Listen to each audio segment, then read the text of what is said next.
Hello, friends. Welcome to the Strategic Pause. I'm Katrina Kennedy here with Jill Parish.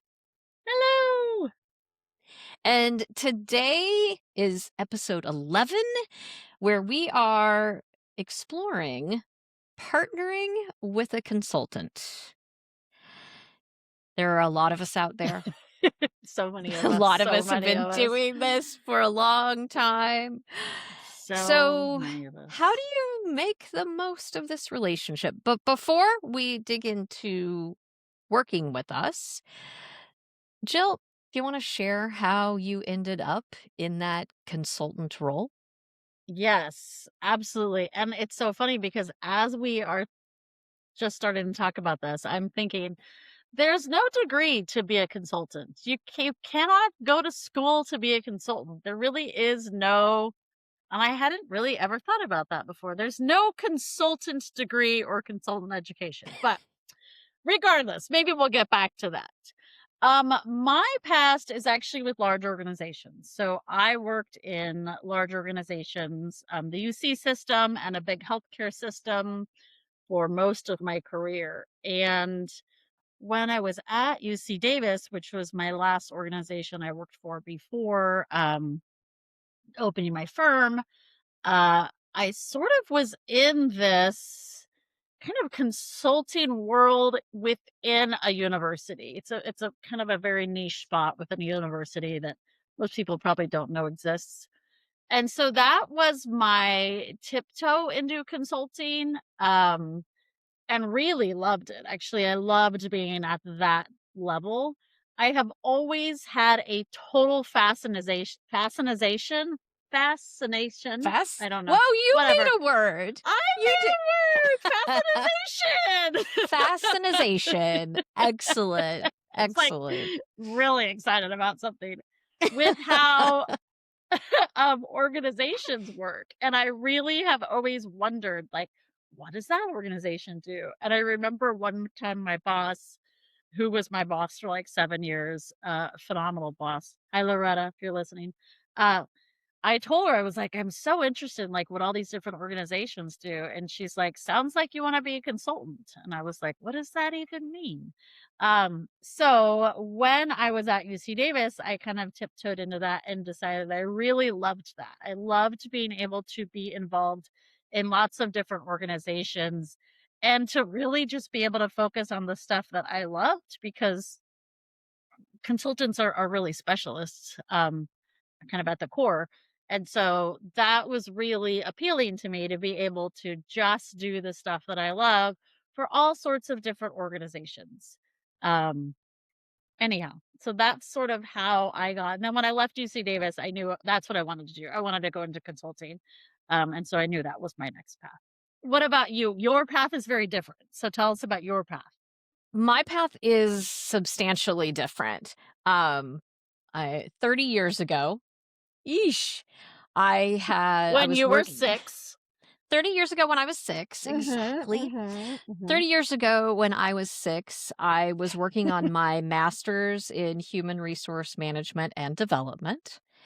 And one of the classes that I was taking was an organizational development class. We were using Peter Block's Flawless Consulting book as the book, the legendary book that talks about the presenting problem is never the problem. Right. And as part of my master's program, I was also working full time for the district attorney's office enforcing child support. And we had a consultant who came in. His name is Tom Jones, not the singer. I was just going to say, wow, that's quite a consultant. Yeah. No, not Tom Jones. I almost just said song names and then realized maybe that's inappropriate. But anyway, it's still and early. then- We'll get to the inappropriate things towards the end of the episode. and the fact that I know Tom Jones songs, that's a whole other story. And might have even seen him in concert once. But anyway, not that Tom Jones, the other Tom Jones. The other Tom Jones. He was helping us through an organizational reorganization. Mm. And because I was working on my master's, I supported that reorganization. So I was helping the organization I worked for and writing about it in my master's program, kind of this double duty. And I said to him, "Tom, like, the classic line, you've probably heard this from people. Tom, how do I be you? How do Yeah. I like, yeah, Mhm. how do I Mhm. How do I get how do your I job? how do I get your job?" Yeah. Yeah. And he drew this bell curve shaped curve on the whiteboard, and he showed me how much I should charge going in, how long I'd need to be in business in order to stay in business, and like the point that I would want to quit, and he just laid it all out. That's And cool. it was really cool. And then I said to him, like, I would really love to focus on training trainers. Like, that's kind of the niche I want. And he said, there's no market in that. You should just do everything for everyone. So I was like, okay, that's what I'll do. Because Tom has said so. And and that's also like my memory of something 30 years ago. So to his Yeah. benefit, that may not have been exactly what he meant. But Right. that's what I took it as. Right. just, just in case Tom Jones is listening, You're gonna get a letter from Tom Jones. cease and desist. Yeah. Yep. The strategic pauses first legal engagement. The strategic pauses first, strategic pause. Uh, so, um, so shortly after I finished my master's, I left the district attorney's office and went out on my own Mm. and did a variety of things for a variety of clients. My first big contracts were for strategic planning with nonprofit organizations, and then that just kind of morphed and became lots of different things over the last 30 years before I landed where I am now, with, kind of focusing on training for Mhm. trainers and everything around that. Um, but it was it's interesting because our field changes, Yeah. but that kind of at the root of it all is still that, going back to Peter Block and, the presenting problem and what is never what it is, and then really digging in deeper, um, and seeing how organizations work is kind of a fascination of mine too. I Fascinization? Fascinization. Fascinization of yours It is a also? Okay. fascination of mine as Good. well, Okay, good. as well. Yeah, so I think it's interesting, we have 2 different perspectives, we have 2 Yeah. different backgrounds, but then I think there are some commonalities when it comes to thinking about how we're used Yeah. and why people should reach out to us. So you've been on both sides. You've been Yeah. in an organization and been out on your own. Um, what when is it Yeah. that someone should partner with a consultant? Yeah. And it's confession time because I'm gonna confess that when I was with the large organizations I was with, there was a tendency to want to bring in consultants, and I actually hated having consultants come in. So I'm confessing now. I understand the resistance. And the reason that it drove me crazy, and there's a lot of reasons, is because as an internal employee, I would say, I propose we do this for XYZ, and the senior leadership teams would be like, That's interesting. Let's explore other options."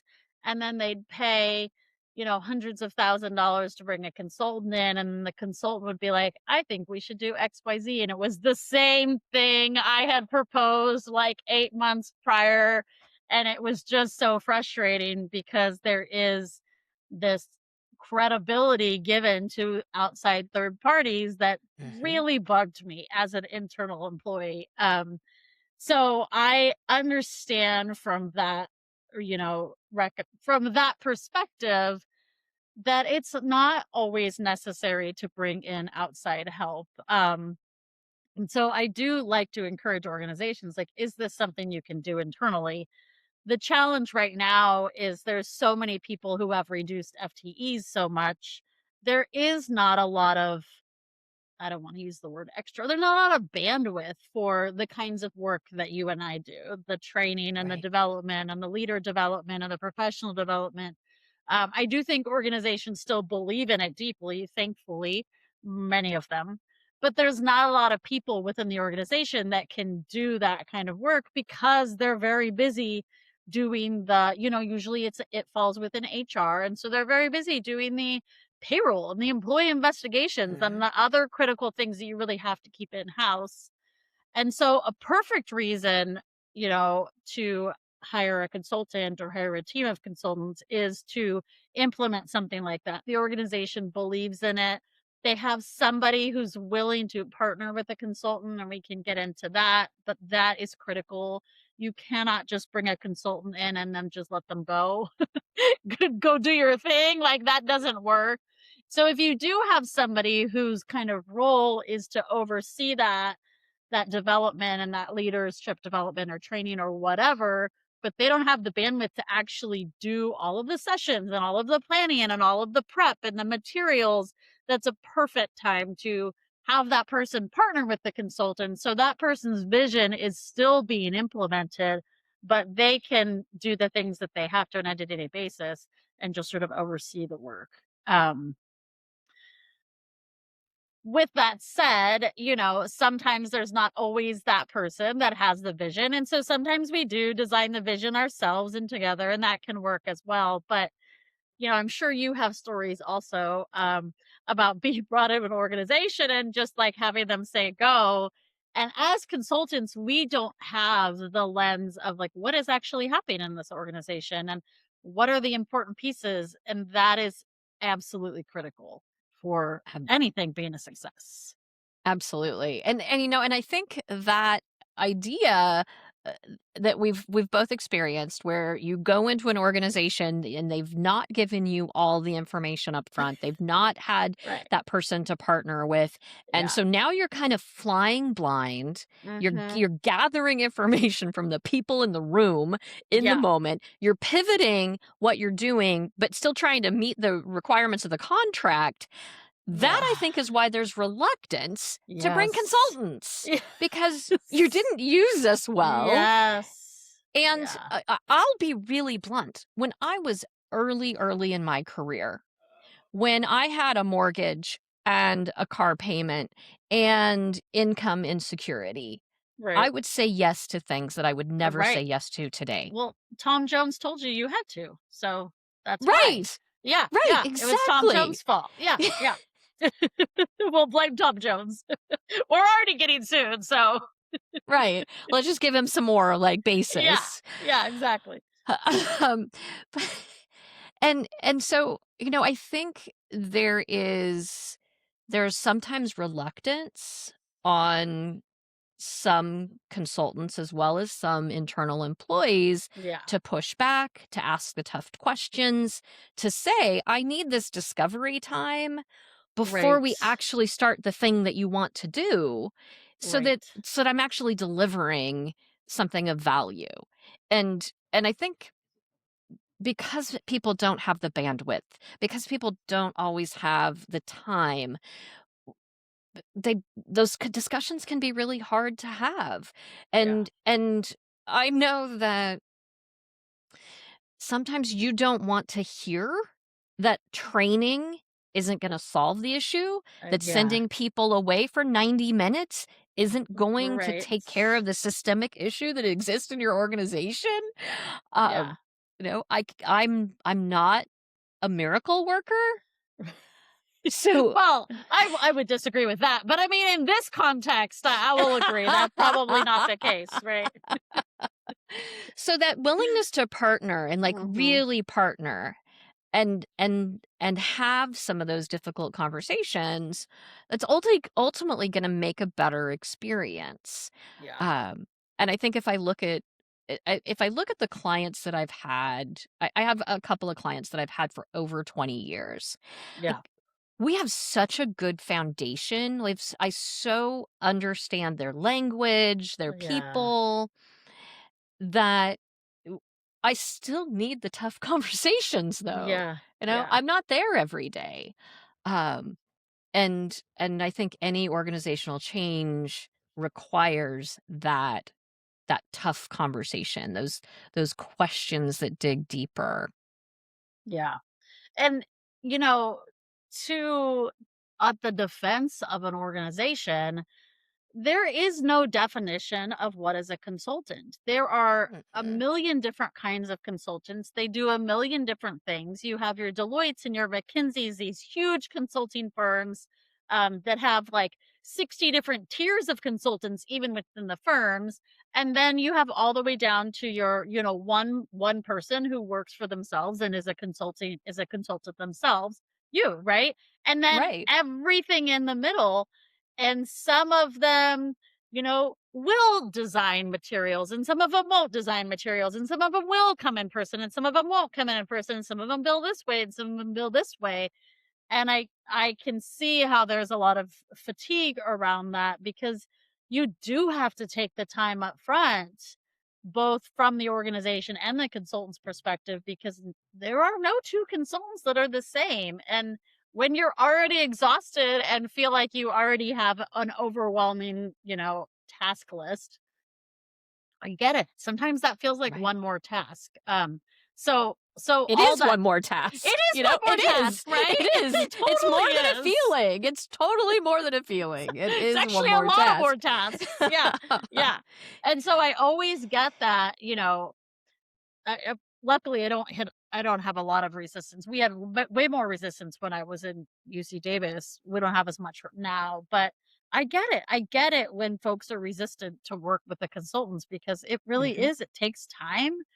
The good thing is, if you spend the time up front, it absolutely can become such a lifesaver for the person who wants to get the work done but doesn't have the capacity.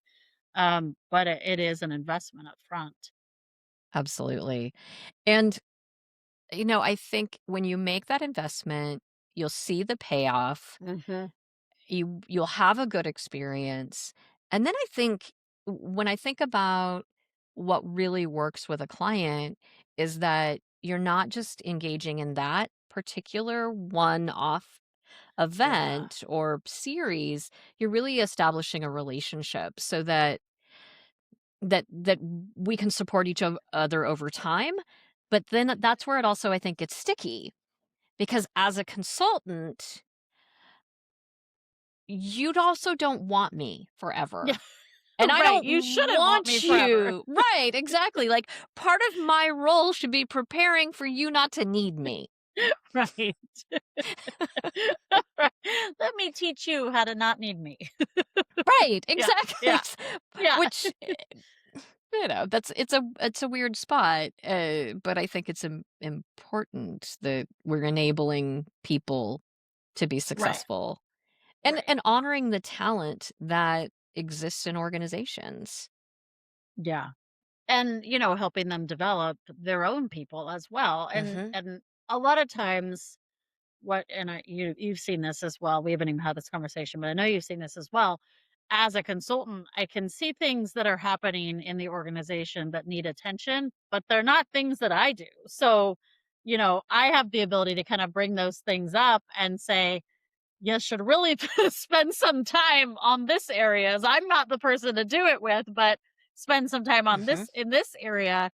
And I think that is also a benefit of having somebody come in from a third party who is only working in whatever situation they're working with, but we do end up seeing lots of different pieces of the organization, and we have a different perspective around what's going on. Um, and so that can be another benefit too. It's almost like this little side organization analysis that wasn't Mhm. even necessarily part of the plan. Right, right. Well, and I would assume this happens for you, that sometimes people tell me things, like, just flat out. They'll be like, Oh "This is yeah. going on," and it's like, Oh "Well, yeah. have you told anyone?" Like, "No, I'm Yeah. telling you." Yeah. well, okay. Now I have that, and I have an obligation to do Yeah. something with it. Yeah. Yeah. I have that same I mean, I never really thought about you and I having that in common, but yeah, people tell us stuff. And I think it's a lot of it's we're seen as, we have the ear, right, of the folks that they Mhm, want. So we're like the messenger, but people tell me things, a mhm. lot of things, without asking. Yes, we probably could somehow have an entire episode on things we've been told. Yeah. We could that could be another episode, like, "Oh, we're having this conversation right now. Okay. Yeah. Okay, yes, yes, yes." Alright, alright, Yeah, well but it is, I'm thinking of this one instance where I was, with this organization and, like, could see that there was this process that was a hot mess, and I don't do Mhm, process improvement, that's not my specialty, so but it was great to be able to say, "You have this process, it's a real challenge," and the other things that organizations don't necessarily have a window to is I could say, "That's not like this at other organizations, like, this is not normal, like, what you're experiencing here is not normal and you should do something about this." And I think when you're just in your organization, you start to normalize everything. And so sometimes mm. it takes somebody coming in and be like, nope, that's not normal. You should not do that. It's funny because I think I experience a lot of the flip side, which is like, "Yes, you're so normal." Yeah, that's true. I get that more for sure. I get that more. You're right. But there are times where I'm like, you should do something about this. And just so we're clear, nobody else is like this. No one at all. No No one one. at all. No None of one. my other clients are like this. One of my very first well, the 2 of my very first consulting assignments were strategic planning, and one was an organization, that, just, like, this outstanding organization, really cared about its people, really cared about how they involve staff in decision making, like just like they hit all the boxes. Yeah. And I did this strategic planning retreat with them, and supported by their staff, and like just perfect. And then their competitor reached out to me, and it Mm, was like night and day. And I said yes to the competitor, and I did the strategic planning retreat with yeah. them, and it was like it was it was another world and Yeah. a completely different experience, which just shows that as you partner with a consultant, there are good things to do and there are not good things to do. Yeah. So if you could have 3 wishes for Mm. someone 'Kay. working with you, what would they be? Um, I mean, the first one would be I want to establish a relationship with the person I'm working with, the people that surround them. I want to know, do they have a dog? Do they have kids? What do they like to do with the weekend? I want to know them because I also want to know what parts do they love. I really like if I'm working with a client and they tell me like, I just really love, I don't know, whatever it is, facilitating Q&A sessions. Like, let's work together. I don't know. That's the weirdest thing that just popped in my head, but let's work together and let's have you keep that work, right? And let me do the other stuff. So, my first thing is just like, let's build a relationship. My second thing is, I guess, how can I put this in a not a negative, but like tell me all the things. We Mhm, sort of alluded to this earlier, but like when organizations they have a tendency to want to put themselves in the best light, and I get that. I totally mhm, understand that. But then when there's things that are left out, like, oh, we've had 6 different directors in this position in the last year, that's important information. Like, that's information that I wanna know. Um, and so don't feel like you can't tell me that. Like, tell us. Tell us all the bad things and all the please. good things. Give us the whole picture. Um, The third wish, um, oh, I don't know.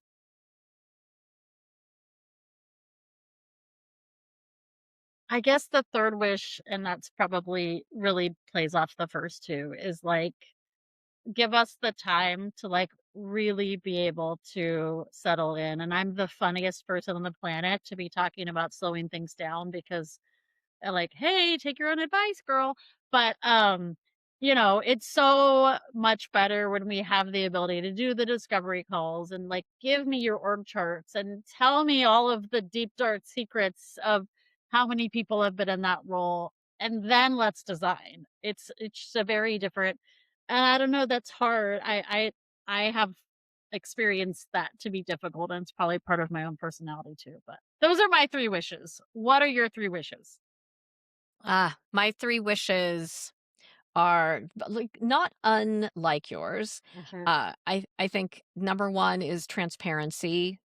Tell me Mhm, your mhm. stuff. Tell Yep. me and tell me most importantly for the work that I do, like tell me what's driving this. Yeah. Why did you Yeah. contact me at Yeah. this moment? I You love know, that.